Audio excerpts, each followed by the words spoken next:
Pronto. Vocês vão fazer um trabalho, vocês vão ter um trabalho de 2 etapas, e o trabalho vai valer 1.500 pontos. 1.000 pontos vai ser essa primeira etapa que eu já vou passar hoje para vocês. Esse arquivo em Word, eu vou passar para vocês no link na aula de hoje, tá? Junto com essa gravação de hoje, eu vou colocar um link para vocês baixarem esse arquivinho aqui que eu estou mandando. Então, é igual eu falei semana passada. Semana passada eu até já falei mais ou menos como é que ia ser. Abaixo estão colocados.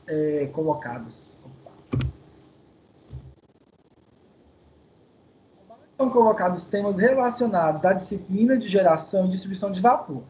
Esse trabalho consiste em produzir um texto dissertativo sobre o item selecionado para cada aluno. Então, você vai procurar seu nome aqui nessa lista e vai descobrir qual é o tema que você tem que produzir o seu texto dissertativo. Cada aluno tem 2 alunos por tema. São 33 alunos. Então, tem 17 temas aqui. Um aluno ficou sozinho num tema. Com no mínimo 20 e no máximo 30 linhas em língua culta, dando especial atenção à estrutura do texto e aos argumentos apresentados na defesa de suas posições. O aluno deve apresentar em terceira pessoa o tema proposto de forma individual. Eu estou falando isso porque muitas pessoas podem ver aqui 2 nomes no mesmo tema. Por exemplo, a Ana Kelly e o Ben-Hur vão produzir redações acerca da instalação de caldeiras em locais abertos e fechados.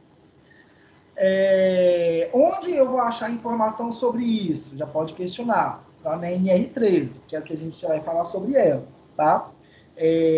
Mas aí vocês podem fazer pesquisas externas para poder ter mais argumentos, para poder criar o seu próprio texto. Lembrando que é uma redação, não é um copiar e colar, não é um trabalho de pesquisa, de pesquisar o assunto e copiar. É uma redação, tem que ter coerência, tem que ter introdução, desenvolvimento e conclusão. Tem que ser um texto fechado. Você vai iniciar introduzindo sobre o que é o assunto que você vai falar, a importância desse assunto. Depois você faz uns 2 parágrafos de desenvolvimento do assunto e um parágrafo de conclusão, fechando as ideias do assunto, tá? Redaçãozinha básica, típica de concursos públicos de engenharia. Logicamente, aqui vocês têm a opção de fazer em casa, então faz mais devagar, vai pesquisar sobre o assunto. Logicamente, em prova ou um trabalho feito em sala de aula, como seria esse aqui, cada um iria ter que partir dos próprios conhecimentos do assunto. Mas é um trabalho que eu estou passando com antecedência, então vocês vão poder fazer mais tranquilo. O aluno deve apresentar em terceira pessoa, tá? O trabalho deve ser enviado no meu e-mail, o mesmo e-mail que vocês enviaram o mesmo trabalho. Eu vou passar 2 e-mails para vocês poderem enviar, esse e o institucional. Mas esse aqui é o que eu prefiro, tá? Se qualquer coisa der erro no envio, fala comigo que a gente resolve. Colocando no assunto trabalho, geração de vapor. É isso. Gente, tem outra coisa. E coloca o nome também, porque fica difícil, às vezes, para mim, para eu identificar o aluno, coloca trabalho de geração de vapor e o seu nome na frente. E tá aí o tema de cada um. Então, por exemplo, Ana Kelly Ben-Hur vai fazer um texto sobre instalação de cadeiras em locais abertos e fechados. Caio de Carlos, itens de segurança em caldeiras. Cássia e Dalmi, processo de refino do petróleo. Danilo e Domingos, combustíveis de caldeira. Assim, não vou ver de todo mundo não, tá? Mas vocês podem ver que é rapidão, ó. Tem vários assuntos. Produção e utilização de GLP no Brasil, produção e utilização de diesel no Brasil, pessoal, tá específico para o nosso país, tá? Porque vocês podem achar pesquisas relacionadas a esse mesmo tema, quando se fala de utilização de combustível, com outras leis, outras legislações. E vamos especificar para o Brasil. Produção e utilização de gás natural no Brasil, aí sobre matriz energética brasileira, aí vai ter caldeiras aquatubulares, caldeiras flamotubulares, máquina de regeneração de vapor, tubulações de vapor, qualidade da água em caldeiras, torres de resfriamento, tipos e características de turbinas de geração de potência com vapor e um texto sobre purgadores e reaquecedores. A maioria dos assuntos aqui a gente já falou sobre eles em algum momento. Então, o que você vai falar no texto? Você não vai dar uma aula do assunto no texto, até porque é um texto, entende-se que o leitor já tem uma noção disso aí. Você não precisa falar no texto o que é uma caldeira. Uma caldeira é isso, isso, isso. Não, você já vai desenvolver um assunto direto, bem específico, que é um texto de 30 linhas. Tá bom? E aqui no final eu dou mais algumas observações, né? Caso o seu nome não esteja na lista, considere o tema da última linha. Se algum de vocês o nome não estiver na lista, eu acho que está todo mundo. Se alguém não tiver, considerar o último tema, falar sobre purgadores e reaquecedores. O trabalho deve ser enviado em formato PDF, utilizando a página seguinte para produzir seu texto. Vou mostrar o modelinho agora. Observação: com exceção de alunos que não tenham acesso ao computador, podem fazer de forma escrita e enviar escaneado. Sim, gente, é quem realmente não tiver como fazer no computador para poder enviar em PDF direitinho, pode fazer escrito e escanear, não tem problema. Mas aí tenta me enviar no e-mail do mesmo jeito, tá? Não envia foto no WhatsApp, porque fica difícil de acompanhar isso aí. E os outros 500 pontos de trabalho será dado da entrega do AVA completo até o dia 27/5. Tá? Então, nesse dia aqui, ó, 27 de maio, daqui 3 semanas, vocês vão enviar, nesse mesmo dia, né? Vocês vão enviar o texto. Isso aqui, gente, vocês fazem isso aqui em 2 horinhas, no máximo. 2 horinhas de 1 horinha pesquisando para poder entender um pouco mais e 1 horinha escrevendo. Não gasta muito tempo, isso que vocês fazem no final de semana. Estou dando 3 semanas, então acho que tem um prazo suficiente para isso. E vai valer 1.000 pontos. E os outros 500 pontos vai ser a entrega do AVA completa até nessa mesma data, 27/5. Finalizou tudo, acabou, enviou, a nota de vocês vai sair até na outra semana, tá? E aí que, na verdade, eu não tenho um arquivo muito direitinho para isso, mas é só você colocar o seu nome, colocar qual é o tema proposto é um desses aqui, ó. Então, por exemplo, o Guilherme vai falar sobre produção e utilização de gasolina no Brasil. Aí o Guilherme vai escrever o tema dele, aqui nessa parte, tema. Só para eu saber do que o texto se trata. De um título opcional, se a pessoa quiser colocar, e vai fazer aqui embaixo o trabalho dele.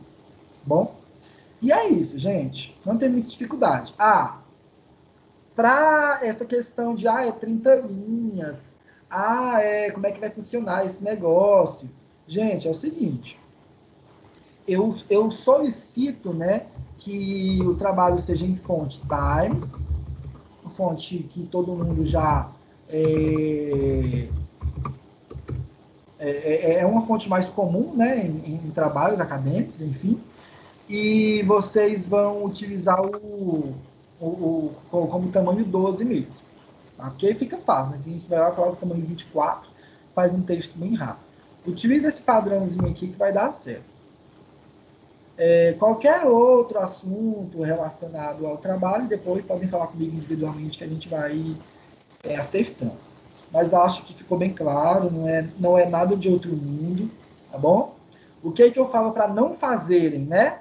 Não copiem e colem, porque esse texto eu vou passar no revisor, tá? Eu tenho, a faculdade disponibiliza para mim um revisor de plágio para saber se você copiou um parágrafo todo, por exemplo, e colocou lá no seu texto. Pessoal, redação não cabe citação, igual TCC, você coloca uma citação muito grande. Redação não é para isso.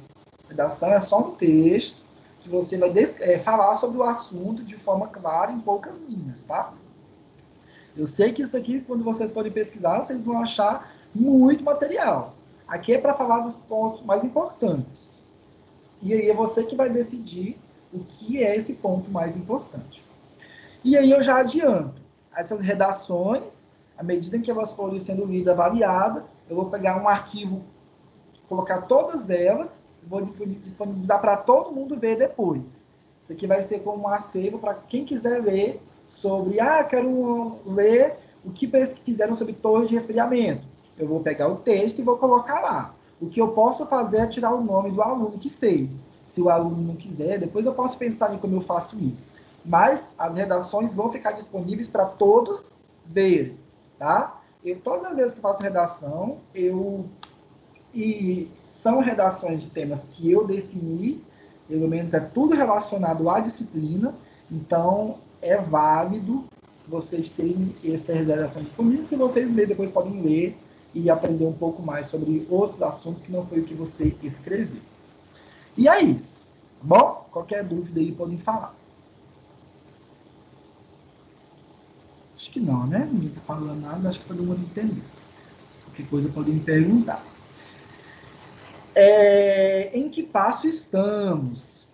Nós estamos agora no último capítulo da unidade 2.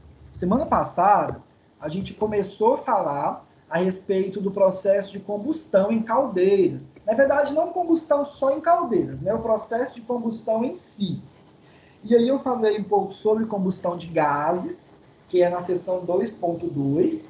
E hoje a gente vai falar sobre combustão de líquidos e os principais elementos utilizados a nível industrial para ignição, né, para o processo de mistura de comburente, combustível, e como ocorre esse processo. É um assunto muito amplo, e para cada aplicação, que alguns de vocês até já podem trabalhar, eu sei que tem alguns de vocês que trabalham na área, vocês podem ter vários tipos de mecanismos utilizados para realizar esses trabalhos, né, para realizar essas funções. Então, a aula ela tem o intuito mesmo de entender o princípio de funcionamento de forma geral. Obviamente, em cada máquina ou em cada elemento que possa ser produzido ou fabricado a nível industrial para essas aplicações, cada um vai ter suas particularidades, tá? Trata de um exercício que a gente vai falar sobre ele daqui a pouco. A gente começou a comentar na semana passada sobre as questões sobre as principais características dos combustíveis, né? E aí eu falei para vocês um pouco sobre poder calorífico. Falei de poder calorífico inferior, poder calorífico superior, que está relacionado com a quantidade de energia liberada durante a combustão. Então, durante o processo de combustão, a quantidade de calor é liberada, a quantidade de energia na forma de calor, né? É liberada, e existe um poder superior e inferior, que essa diferença é dada por causa da presença de umidade no combustível. Então, essa mesma propriedade, ela é válida para os líquidos também. Tá? Então, quando eu falo de combustíveis gasosos ou de combustíveis líquidos, essa propriedade também é válida. Como hoje a gente vai falar de combustíveis líquidos, e a maior parte desses combustíveis são frutos da destilação do petróleo, eu vou falar um pouco para vocês, deixa eu ver se eu abro aqui.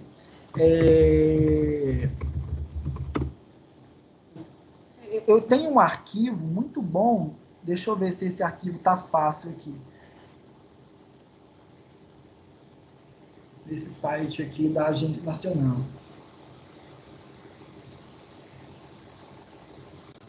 Tá.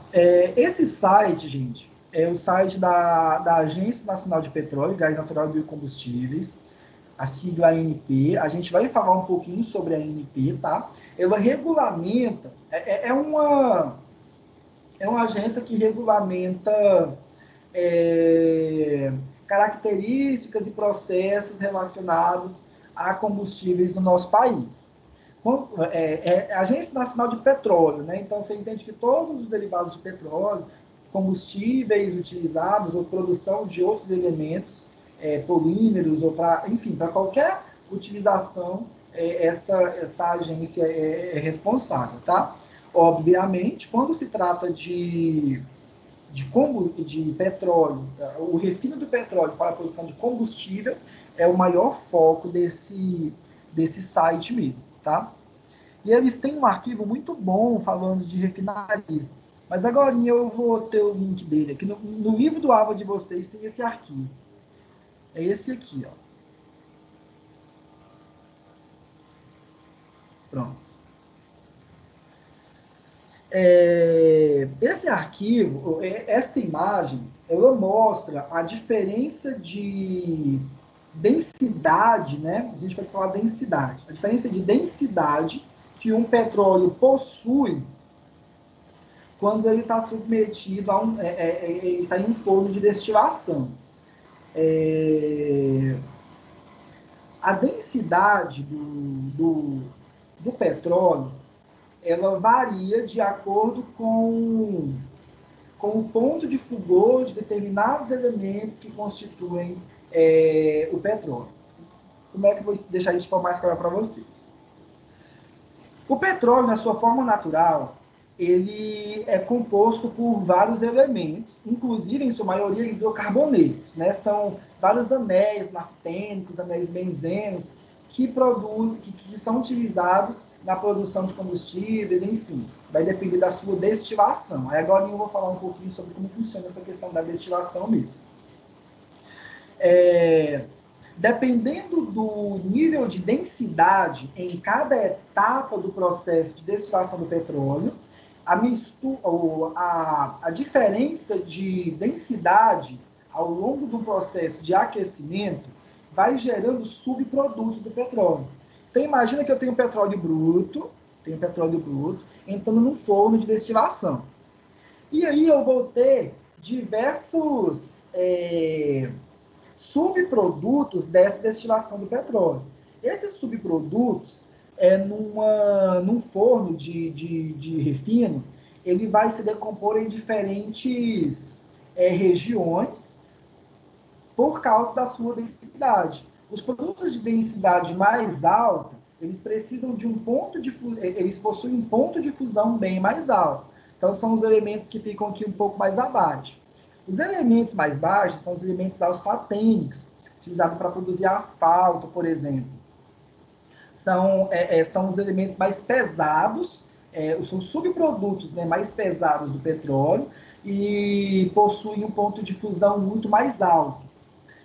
À medida em que eu posso ver a densidade vai diminuindo, né? Quando a densidade de um elemento diminui, esse elemento vai ficando superior ao de densidade maior. Então, um pouco mais acima da camada dos naftênicos, eu tenho outro subproduto do petróleo que já vai ser utilizado para outras finalidades. E assim sucessivamente, até eu chegar nos de ponto de fulgor bem mais baixos, ou com densidades bem mais baixas. Se vocês observarem, os de densidade mais baixa têm ponto de fusão muito baixos também. Por exemplo, 20 graus Celsius já é o ponto de fulgor do subproduto retirado para butano e propano, que é justamente o próprio GLP, né? O GLP é produzido com hidrocarbonetos, de maior parte de propano. A gasolina, ela tem um subproduto do petróleo que possui uma densidade superior à do GLP e já tem outra utilização. E aqui eu tenho dois tipos de gasolina. Tem uma outra imagem que mostra isso mais detalhado, que vai mostrando, tem até uns desenhinhos para que cada um desses subprodutos é utilizado. Mas, basicamente, aqui um pouco mais abaixo da gasolina, eu tenho o subproduto de querosene, vai ser utilizado também como combustível, mas agora de aeronaves. Eu já tenho uma densidade maior, então são outras propriedades, outras características, tá? O que é que eu preciso entender disso aqui? O que é importante, né? Porque isso aqui, até comentei semana passada com vocês, vai um curso só disso, tá? Existe uma pós-graduação e uma graduação em engenharia de petróleo. Aqui, na realidade, a ideia é só mostrar para vocês um pouco do meu conhecimento relacionado a subprodutos, a refinarias, que é esse esquema que, didaticamente, é o que eu acho mais adequado, mas quem for trabalhar especificadamente com isso em algum momento, logicamente tem que fazer algum tipo de curso bem específico para isso. Tá? E se encaixa totalmente na engenharia mecânica. É um curso muito químico, né? Logicamente, por isso que tem que fazer um curso só dele, porque tem muitos conceitos químicos que na graduação de engenharia mecânica a gente não estuda, tá? Mas o que é importante para a gente analisando isso aqui? A forma de classificar os subprodutos do petróleo. Existe uma forma de classificar que é chamada de grau API. Agora eu vou mostrar como é que eu calculo esse grau API para vocês.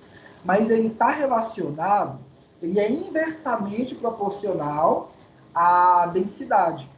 Então, ó, produtos de petróleo que têm densidade mais elevada tem um grau API maior. Agora eu vou mostrar por quê, tá?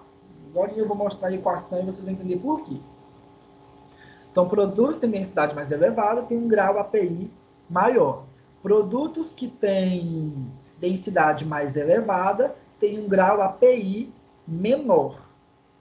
O que é o grau API? API é uma sigla do Instituto Americano de Petróleo e é uma classificação de subprodutos de petróleo. Na verdade, é utilizada para vários outros óleos, tá? Não apenas subprodutos de petróleo em específico, mas até óleos de xisto, que são óleos naturais. Tudo é natural, né? Mas óleos relacionados à produção vegetal também, né? Pode dizer assim. Óleos vegetais também podem ser classificados como grau API.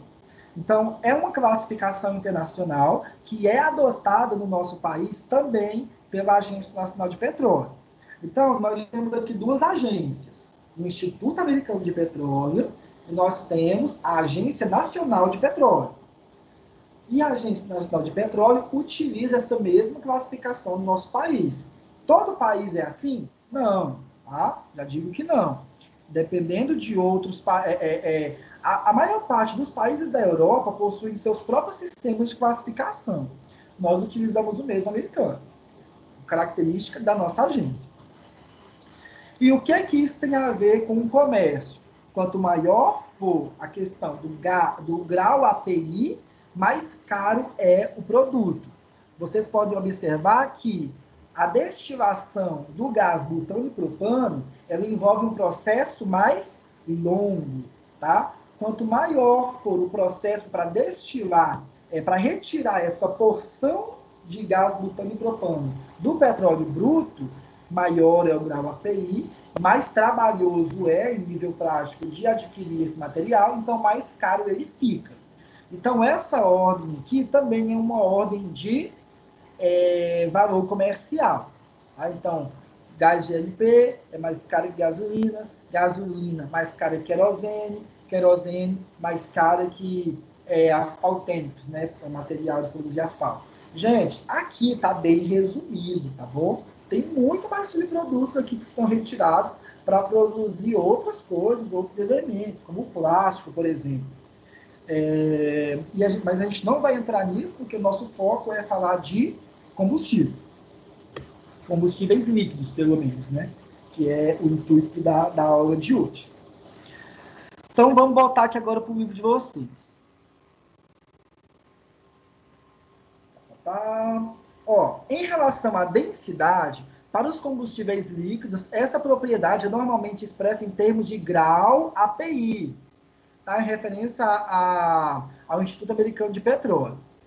E aí, como que é classificado, né, o grau API?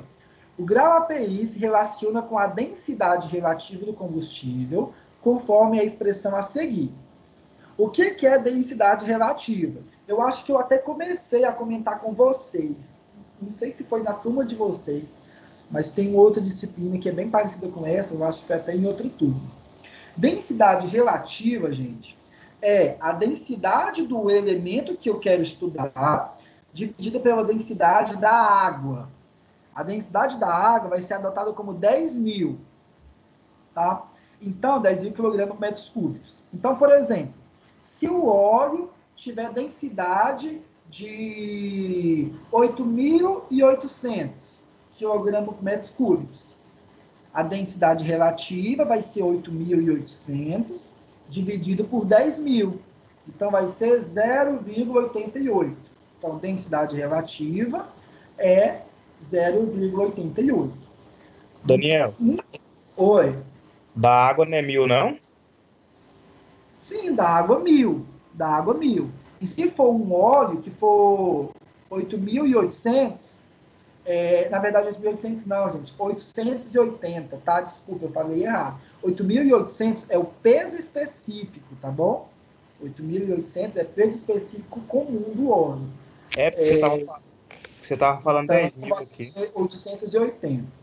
Foi uma observação pertinente que eu estou confundindo aqui as unidades. Então, se, por exemplo, a densidade do óleo for 880, que é uma densidade comum, porque a densidade do óleo, em muitos casos, é menor do que a da água. Aí você já pode pensar, eu posso ter óleos que têm densidade maior do que a da água? Sim, logicamente. Óleos que têm densidade maior do que a da água ficam de baixo, né? Ficam na parte inferior. Ficam embaixo da porção de água. E óleos que têm densidade superior já ficam na parte de cima. O petróleo bruto tem uma densidade superior. Tá? Professor, Oi. no caso de se a gente tivesse um óleo com a mesma densidade da água, eles se misturariam?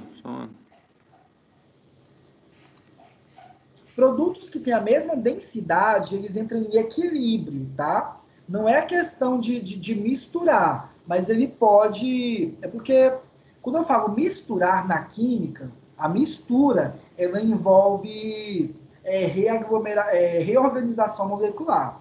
Agora, a porção de óleo, ela vai ficar, geralmente, ligada próxima a outra por causa de outras ligações, tá?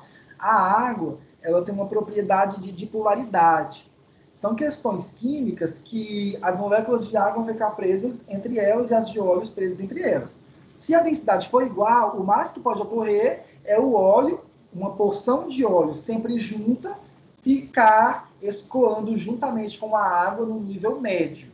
Como se fosse tipo um cardume. Imagina um cardume de peixe, né? Andando sempre pertinho do outro, no meio da água, tá? Aconteceria isso. Mas não ele se misturar e se perder no meio da água e dissolver na água, né? Dissolver não vai acontecer porque os dois não se misturam. Um é polar e outro é apolar. Então, beleza. A densidade relativa, então, é encontrada dessa forma, com essa característica. O grau API é encontrado por essa relaçãozinha, tá? Essa relação é do Instituto Americano de Petróleo e no Brasil é utilizado do mesmo jeito. Depois, se vocês forem dar uma revirada no site da Agência Nacional de Petróleo, alguns assuntos do trabalho de vocês acho pertinente dar uma olhada lá. Ensina a fazer esse cálculo também. Mas aí não tem muito segredo, é uma equaçãozinha muito simples. Aí como que funciona, né, essa classificação? Existe uma organização para isso. Já vou mostrar para vocês. O petróleo, a gente está fazendo um exemplo aqui para vocês poderem enxergar isso aqui, viu? O petróleo pode ser classificado de acordo com o seu grau API. Em petróleo pesado, se o grau API for menor que 20. Então, quando o grau API é menor que 20, ele é classificado como petróleo pesado. Em petróleo médio, se o grau API for entre 20 e 30. Em algumas classificações vai de 22 a 30, mas é nessa mesma média. Ou petróleo leve, se o grau API for superior a 30. Então, pensa agora comigo, gente. Petróleo leve, se o grau API for superior a 30. O grau API é alto, mas o petróleo é leve, porque a densidade é baixa. Eu sei que num produto, numa refinaria, para eu ter um petróleo bruto e eu alcançar um petróleo leve, eu tenho que passar por um processo mais longo de refinaria. Se por acaso eu conseguir encontrar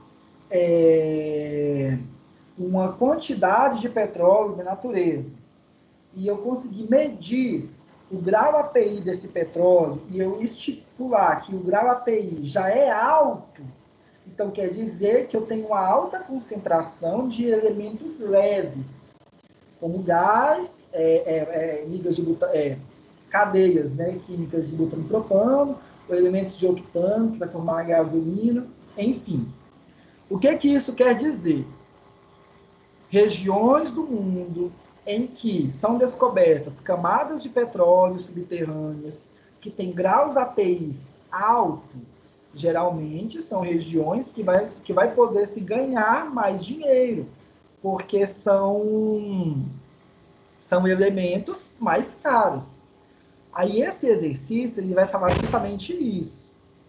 Então, por exemplo, considerando que o petróleo da Bacia de Campos, no Rio de Janeiro, produz óleos pesados e o pré-sal no Espírito Santo produz majoritariamente óleos leves, determine a origem de uma amostra de petróleo com densidade relativa de 0,85. Aí, ó, o valor do grau API da amostra do óleo é capaz de indicar o campo produtor da amostra. Para determinar esse parâmetro, uma expressão. É só usar a mesma expressãozinha, aquela equaçãozinha lá. Fazendo o cálculo, eu acho que o grau API é de 34,97. 34,97, característica de petróleo leve. Então, é um petróleo de densidade baixa. O refino dele é mais... você não pode falar a palavra que é simples, porque é uma coisa tão simples, né? Mas ele tem um custo menor, né? Ele tem um tempo de produção menor. E então é possível se ganhar mais dinheiro do que com bacias de petróleo com grau API inferior. Então, ó, como o grau API é maior que 30, então o petróleo é leve com origem no pré-sal. E esses dados são reais, tá, gente? Realmente, as camadas do pré-sal, elas possuem um valor muito mais, um valor comercial, né, como podemos assim dizer, muito maior do que em muitos outros pontos do nosso país, porque a classificação API do petróleo de lá é bem alta. Outros pontos importantes, né, que a gente precisa definir, e eu preciso falar dele agora, que aqui eu vou falar de propriedades que os subprodutos de petróleo tem que ter, viu? O ponto de fluidez é conhecido como PowerPoint. Na verdade, power, né, de power. Só que é relacionado à fluidez.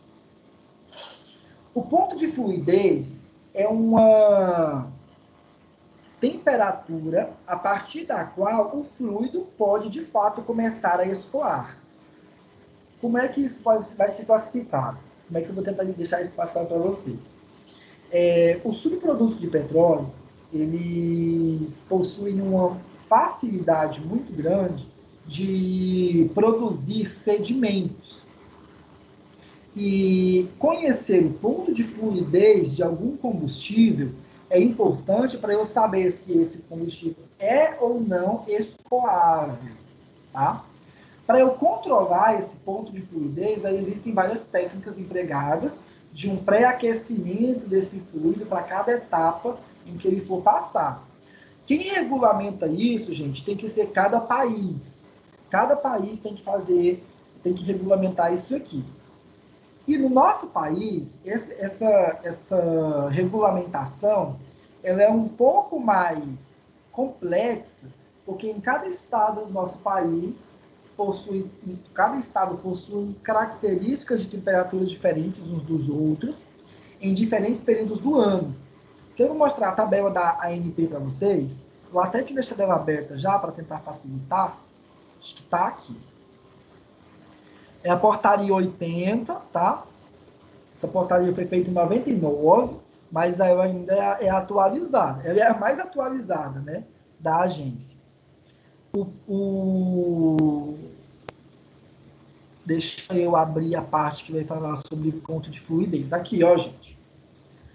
O ponto de fluidez do petróleo no nosso país, dado pela ANP, ela é classificada, por exemplo, vamos falar Goiás. Vamos falar aqui do nosso estado. O que quer dizer isso aqui? A gente está no mês de maio. No mês de maio, no estado de Goiás, pela classificação da ANP, o ponto de fluidez do petróleo é de 21 graus Celsius. Beleza. Quando eu falo subprodutos, né, de petróleo. Então, é uma temperatura mínima que o fluido tem que ter para poder escoar, característica de escoamento, tá? Mais detalhes sobre como isso funciona, por que isso acontece, como eu já falei com vocês. Tem cursos específicos para isso, envolvem análises químicas que não entram no nosso curso por agora. Mas, como engenheiro mecânico que for trabalhar com esse tipo de com esses sistemas, né, de produção de petróleo, tem que conhecer isso, logicamente, porque vai ser estritamente necessário. E observe que do nosso estado, em diferentes períodos do ano, são classificados diferentes valores para o ponto de fluidez. Isso aqui cabe interpretação, por se tratar de uma tabela muito antiga, características climáticas podem ter sido modificadas. E aí, para eu poder achar um valor exato para isso, se eu tiver interesse, para poder, se quem quiser trabalhar, existem as técnicas de aferir, né, essas propriedades. E aí, nessa mesma norma, mostram essas técnicas. Agora, outra informação importante para a engenharia. Nós trabalhamos muito com normas, né? Logicamente, a gente trabalha com normas para poder estimar alguma coisa, para poder descobrir alguma coisa. Nada na engenharia, pelo menos quando se trata de propriedades de materiais ou de elementos em si, é retirado do acaso. Então, tem que existir uma norma para eu poder determinar alguma propriedade de um elemento. No nosso país, nós temos a ABNT, eu não ia citar a ABNT porque não vai se encaixar muito aqui, né? Mas, se tratando de engenharia mecânica, existem normas da ABNT que são utilizadas. Em contrapartida, existem normas regulamentadoras, que são já relacionadas à segurança de projetos. Nós temos NBRs, que estão relacionadas a ensaios de materiais. E aí, quando vocês pegam, por exemplo, a legislação da Agência Nacional de Petróleo, vocês vão ter, por exemplo, aqui, ó, para eu poder encontrar a viscosidade cinemática de um fluido. Agora eu vou falar de viscosidade cinemática, tá? Já estou adiantando o assunto, mas é bom que já entende como é que isso funciona. Para eu calcular a viscosidade cinemática de um fluido, eu achar o valor, olha, eu estou com um subproduto do petróleo, quero achar a viscosidade desse subproduto. Como é que eu faço? Aí eu tenho que procurar. No Brasil, nós temos NBRs, que essa NBR de 1998, todas as NBRs relacionadas à viscosidade são antigas, tá, gente? Porque não mudou e nem tem necessidade. São normas estritamente utilizadas e o que pode ter alterado ao longo do processo é questão de escrita mesmo. São processos fechados, tá? Quando se trata de aferição de alguma propriedade, como a viscosidade. Então, produtos de petróleo, eu posso utilizar essa norma para achar a viscosidade de produtos de petróleo, líquidos transparentes, determinação de viscosidade cinemática, cálculo de viscosidade dinâmica, enfim. E existem normas brasileiras e existem normas americanas, né? A Associação Americana de Normas Técnicas e Ensaios de Materiais, a ASTM, é a Associação de Ensaios de Materiais Americanos. Então, ela tem normas específicas também para cálculo de viscosidade.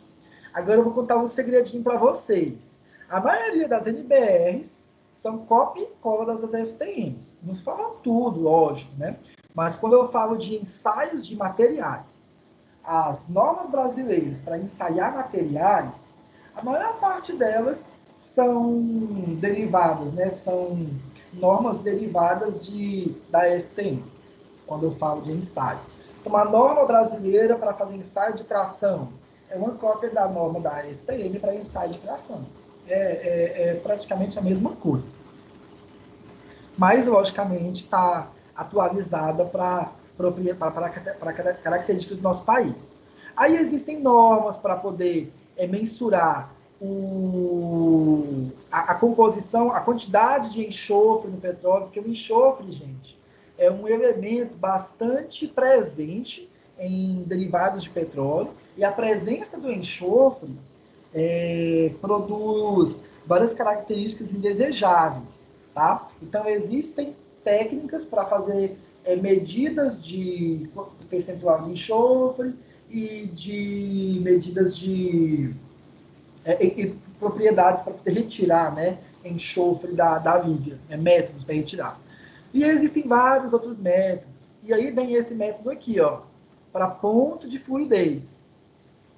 Como que é determinado o ponto de fluidez de um produto? Se um dia você tiver que ir lá, eu preciso fazer o cálculo do ponto de fluidez de um combustível utilizado numa caldeira para poder saber se esse combustível é adequado. Porque quando a temperatura do combustível da caldeira ela não está adequada para o ponto de fluidez, o fluido, logicamente, já não vai fluir de forma correta. Então, eu posso ter algumas falhas, como entupimento, como perda de... Agora eu vou falar para vocês sobre o que é o TDR, né? Que é o turn down, que é a capacidade de produção de chama num sistema de aquecimento. Então, o ponto de fluidez é um item bastante importante, por isso que eu estou até falando muito dele aqui agora. E aí existe a norma brasileira para isso, e existe também a STM. Se vocês jogarem essa norma brasileira na internet, eu acho que vocês já vão achar ela mais atualizada, né, mudando alguns termos, mas a norma em si, o método em si continua sendo bastante similar. E aí, nessa mesma portaria 80 da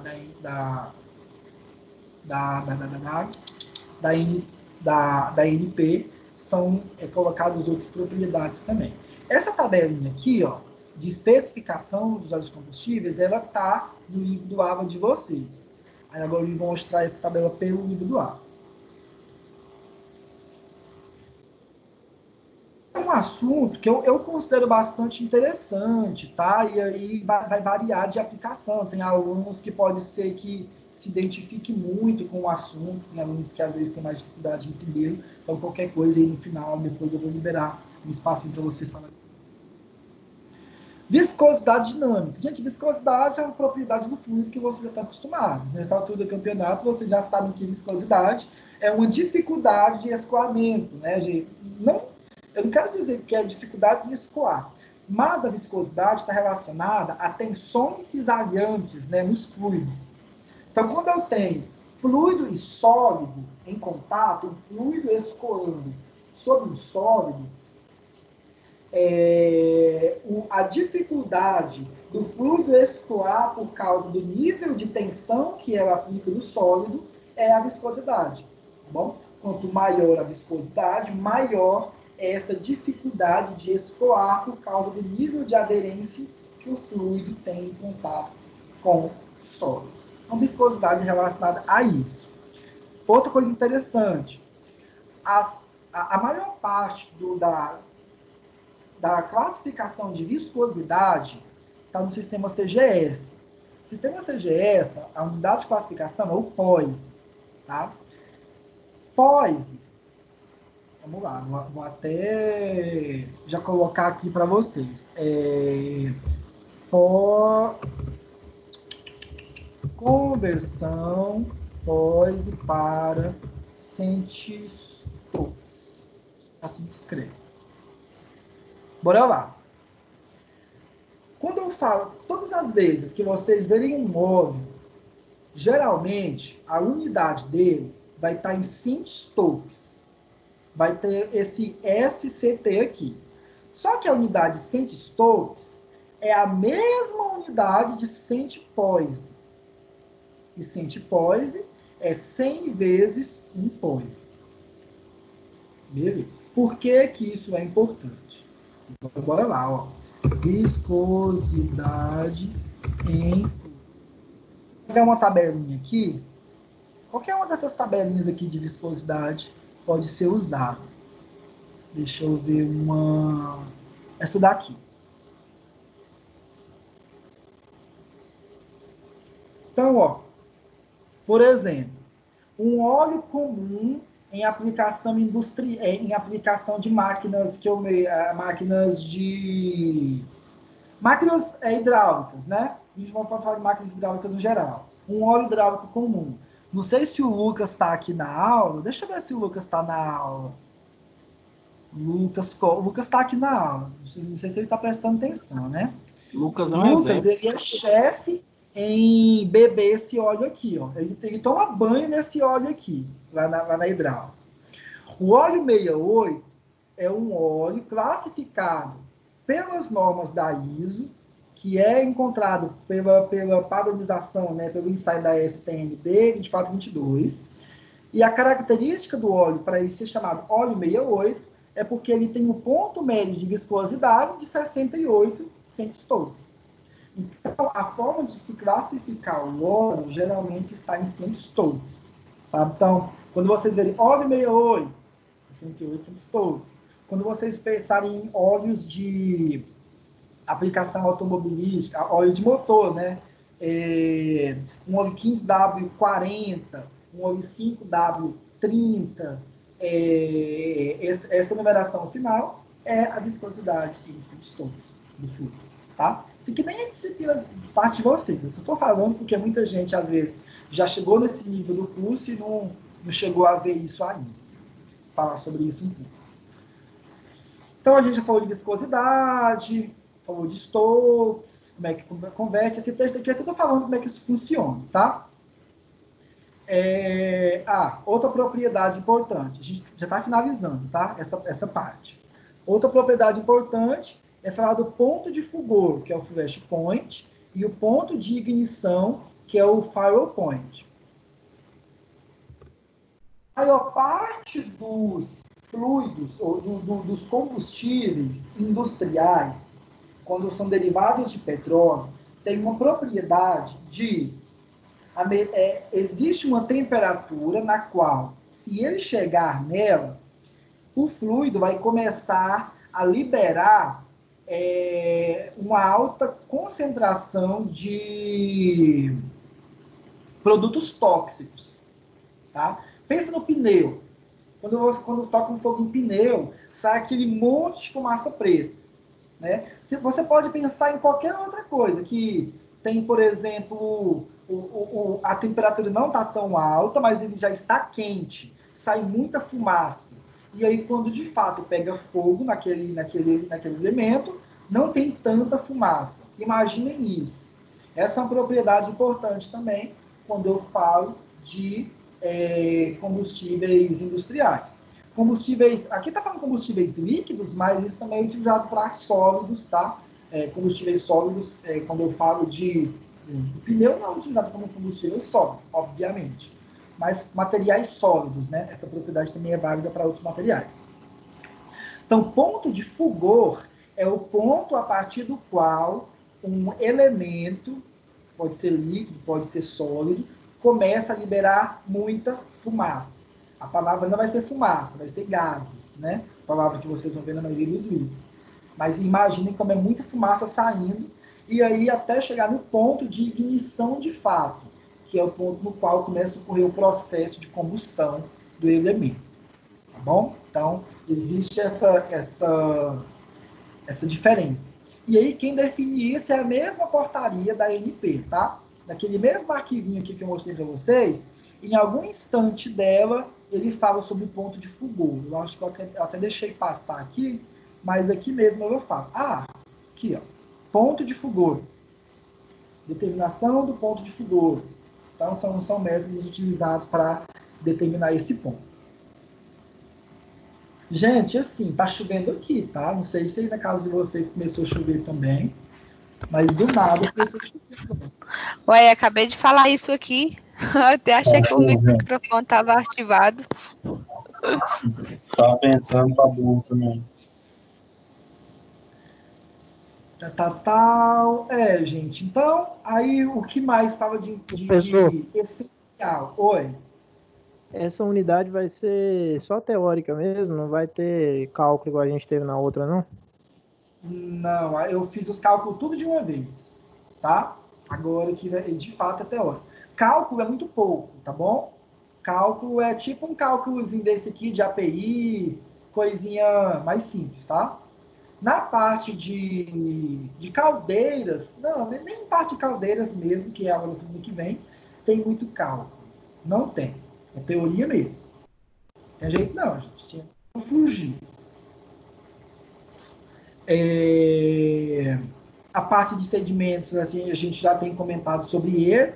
É a presença de elementos indesejados, sedimentos da maior forma possível. Na maioria das explicações, é elemento indesejado, né? Então, são responsáveis pela formação de cinza após a queima. E aí existem classificações por teor de cinza também, mas a maioria desses assuntos que eu estou passando aqui agora, a gente já falei com vocês. E aí agora, existe essa tabelinha, que é a mesma tabela que tem lá no site da ANP, que mostra várias propriedades para diferentes classificações de fluidos, tá? De líquidos, de derivados de petróleo.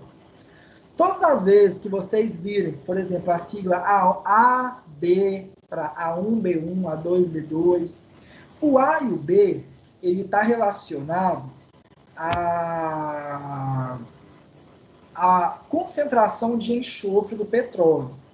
Então, ó, quando começa com a letra A, eu tenho uma concentração de enxofre maior, superior a 10% em muitos casos. Quando eu tenho B, a classificação B vai ser dada para quando existe uma concentração inferior de enxofre, menor que 10%. Então, você pode ver que a densidade, ó, quando é classificado como A1, é de 1,017. E a densidade, quando é B1, é 0,957. Tá? E esse número que existe acompanhando ele aí, ó, ela se refere à viscosidade. Tá? Então, quando os fluidos que têm numeração 1, e aí vai crescendo, 1, 2, 3, 4, é a viscosidade. 1 é menos viscoso, 2 é mais viscoso, 3 mais ainda, 4 mais ainda, e assim sucessivamente. E aí, essa é um dos tipos de classificação que existe. Por exemplo, o petróleo foi classificado como um A4B4, esse subproduto do petróleo. Aí, com os subprodutos do petróleo A4B4, é possível produzir querosene. É possível produzir querosene e pode destilar para transformar em gasolina, isso e aquilo. Enfim, o subproduto tem essa classificação e ele pode ser destinado à produção de algum combustível específico. Tem algum grupo de combustíveis. E, para finalizar,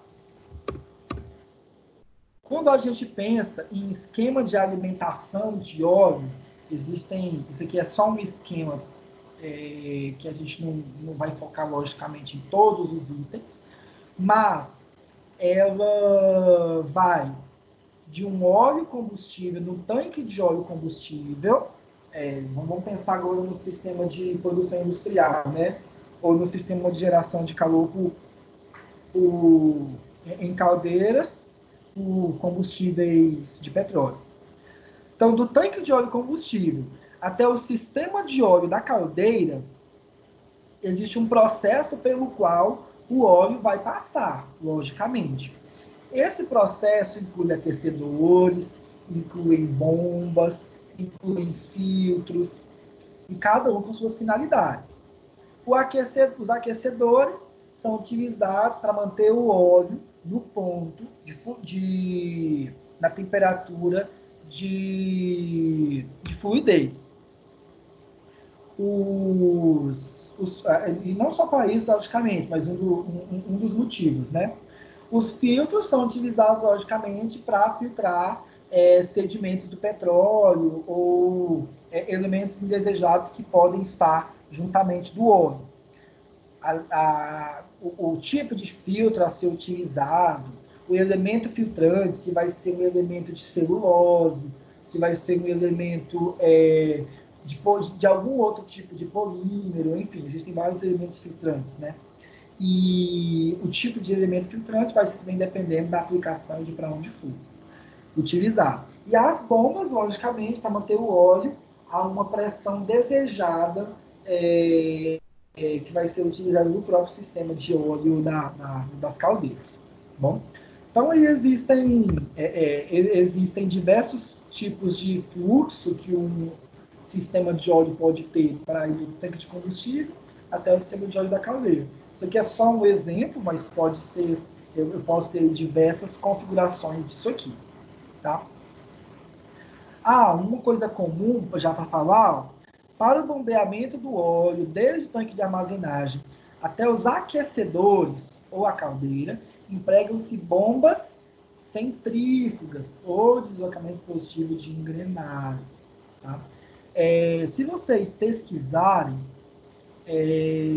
muitos sistemas, a maioria, né, a grande parte dos sistemas utilizam bombas centrífugas para levar o óleo de um reservatório de tanque, depois de passar por certos processos de tratamento, para a camada de óleo. Eu não sei se tem uma imagem aqui, eu acho que eu tenho fácil aqui, ó.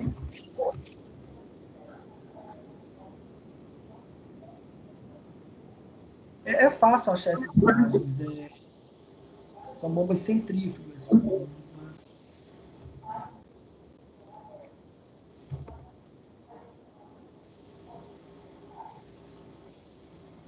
Não é nenhuma dessas, as mais comuns. Eu vou ver se eu acho uma imagem boa para vocês daqui a pouco. É parecida com essa aqui, mas não é nenhuma dessas, a que eu mais conheço, né? A que eu conheço, de fato. Agora eu vou procurar uma imagem melhor para vocês. Finalmente, vamos chegar na parte de atomização.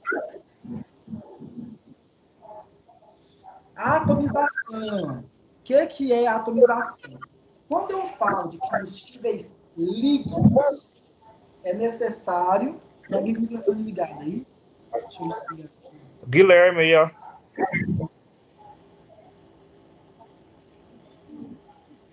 Quando eu falo de combustíveis líquidos, é importante eu entender que para uma maior varredura, não falar varredura, né?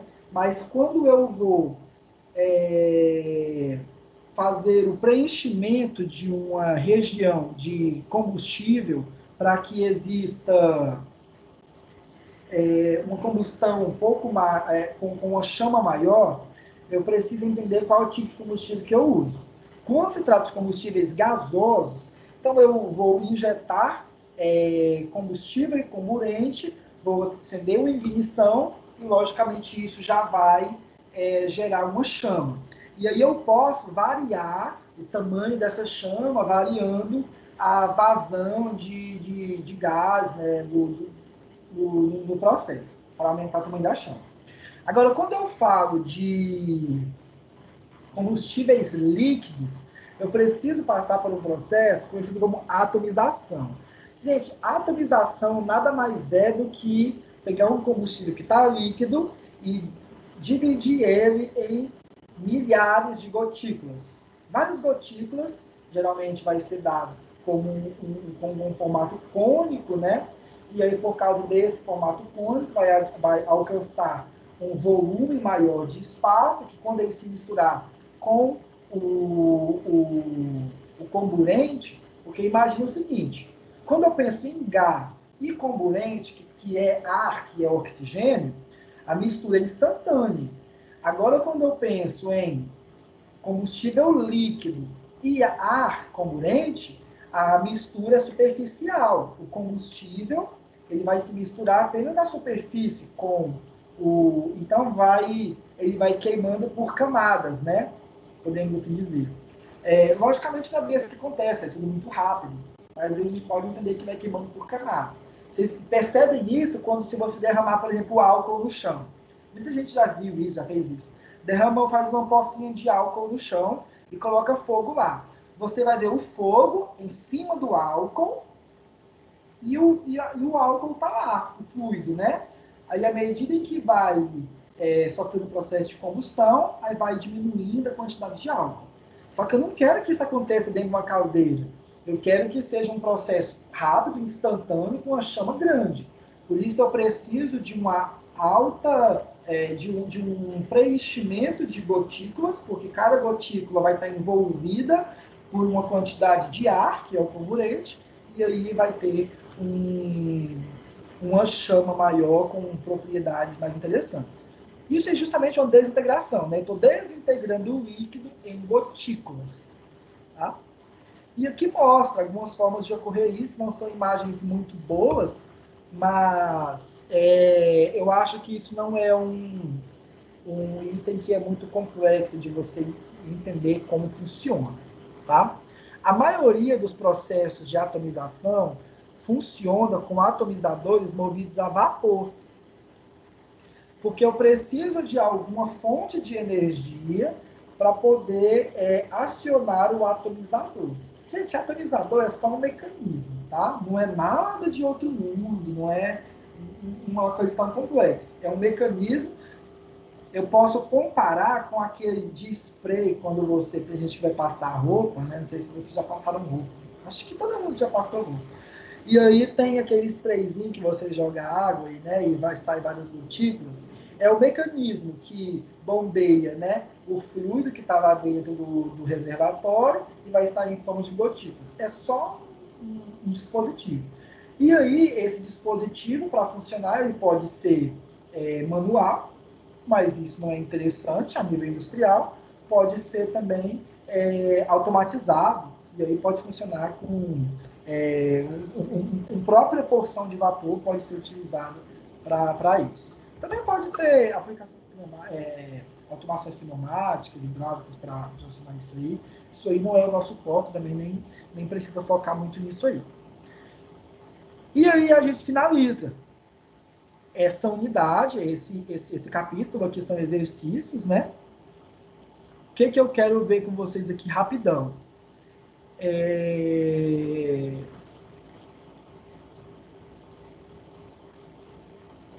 Deixa eu ver aqui qual desses aqui. Esses exercícios, gente, aqui dessa unidade, eles estão muito bons. Eu até gostei do nível de dificuldade desses 3 exercícios. Eu vi os 3, realmente, eu vi os 3. É bem provável que eu faça na prova de vocês algo desses exercícios aí. Porque como a nossa prova, a nossa disciplina nesse momento está muito focada em parte teórica, então é bastante provável que esses exercícios aqui sejam feitos, sejam utilizados, tá? Aí o que eu vou falar com vocês agora? O nosso combinado. Que vocês façam esses exercícios, não vai valer nota, não precisa entregar, é só de marcar. E aí depois, um pouco mais à frente, a gente vai fazer revisões e eu vou fazer alguns deles com vocês, tá? Então, alguns desses exercícios aqui, quando eu for selecionar, de fato, que a gente vai fazer, eu devo fazer. Mas, pelo menos, esse exercício 2 aqui, ó, o 2 e o 3 são exercícios muito bons. Dá para vocês já fazê-los aí, tá bom? Eu super indico fazê-los. O 2 e o 3, pelo menos. Esses 2 eu já vi eles úteis. E aí, gente, a gente finaliza a unidade 2. Ô, Daniel, a página aí é 96, 97? 97, 98, tá?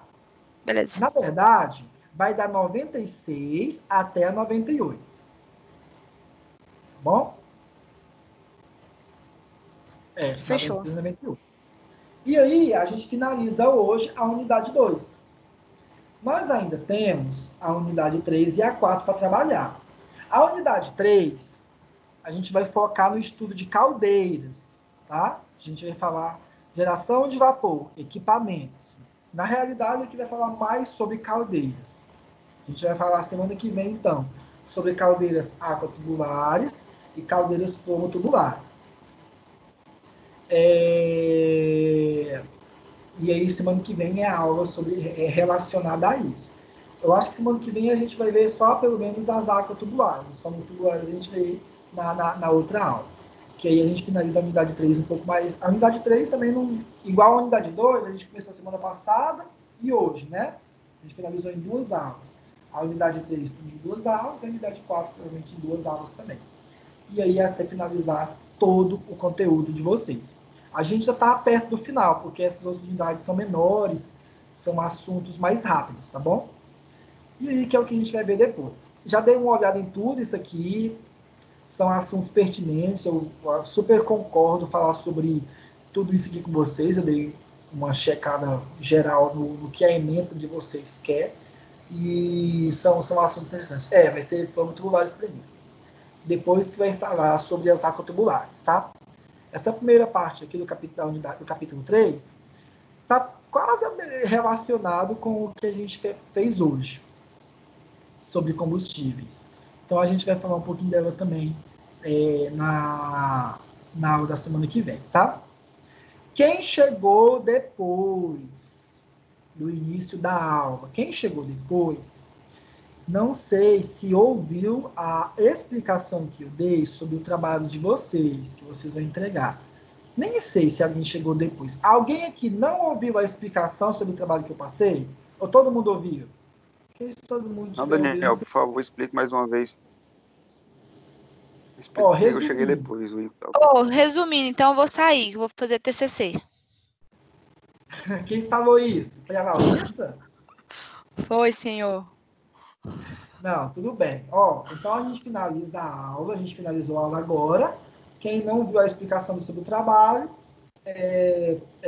pode ficar aqui que eu vou falar rapidamente sobre isso, tá bom? Quem for sair para estudar, fazer alguma outra coisa, pode ficar tranquilo que a gente não vai falar mais nada da aula de hoje ainda.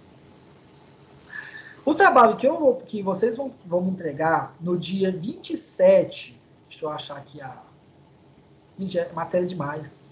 Mês nessa faculdade. Bora lá.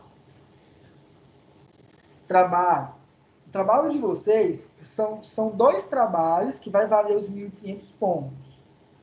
A primeira parte do trabalho vai valer 1.000 pontos. Tudo vai entregar no dia 27/5. Esse trabalho de 1.000 pontos, vocês vão procurar o nome de vocês nessa lista, que eu vou disponibilizar no AVA hoje à noite ainda, amanhã de manhã no máximo para vocês. Aí você vai procurar seu nome. Por exemplo, a Cássia. A Cássia vai falar sobre processos de refino do petróleo. Então, ela vai achar algum assunto relacionado a processos de refino do petróleo, algum ponto que ela acha interessante, e vai produzir uma redação de 20 a 30 linhas sobre o assunto. No caso, vai ser a Cássia e o Dalmir. Os dois vão ficar com esse assunto. Aí, cada pessoa tem um assunto aqui.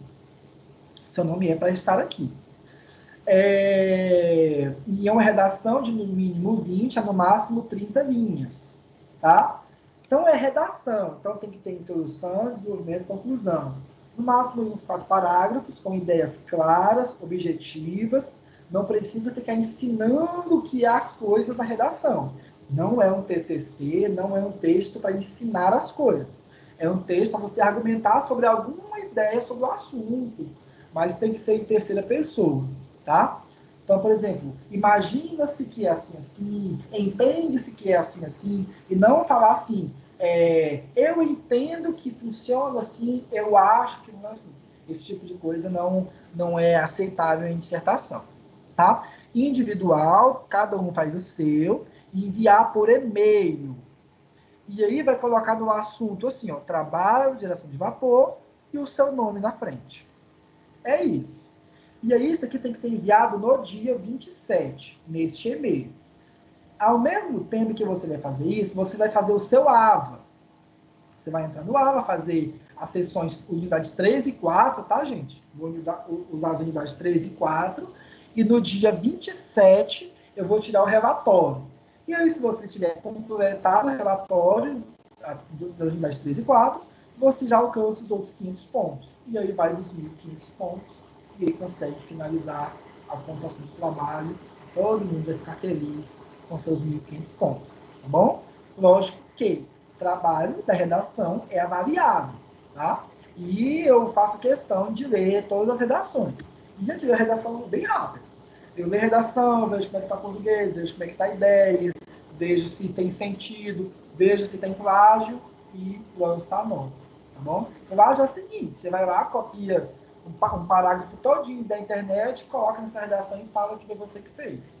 Não pode fazer isso, até porque é uma redação de 30 linhas, 20 a 30, sobre um assunto que a gente está falando aqui toda a aula, tá? Tem alguns assuntos aqui que a gente não falou ainda, como caldeiras aquatubulares, caldeiras, eu concordo que não falou sobre isso ainda, mas você tem um livro disponível para você ler a respeito, vídeo na internet, pesquisa na internet, não é desculpa para não conseguir fazer, porque você vai fazer de casa. Então você pode pesquisar e aprender sobre o assunto. Mas a maioria dos assuntos a gente já falou sobre isso na sala de aula. Ô, Daniel, Oi. a parte de geração, na verdade, distribuição, a gente vai entrar quando? É o capítulo 4, né?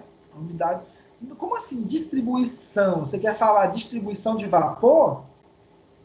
No caso, a matéria não é geração e distribuição. Eu sei que ela gera o vapor pela caldeira e depois você tem que distribuir até o... O que você for fazer, o tipo de consumo. Lá no finalzinho, ó. No finalzinho que vai falar de distribuição, na verdade. Tá bom? Entendi. Porque quando a gente falar de tubulações, a gente logicamente vai falar de distribuição, tá? É mais pro finalzinho mesmo. Vai falar do sistema de distribuição, pontos, válvulas, enfim. Aqui que a gente vai falar um pouquinho sobre isso, tá?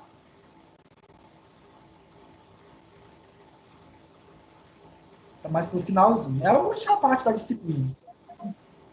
Beleza, professor. Ah, beleza, Então porque é eu pensei isso. que ia ser meio que dividido aí, tipo, primeira e segunda unidade, geração de vapor, a parte de caldeira, e depois a parte de distribuição, terceira e quarta unidade. Ah, não, ele não tem essa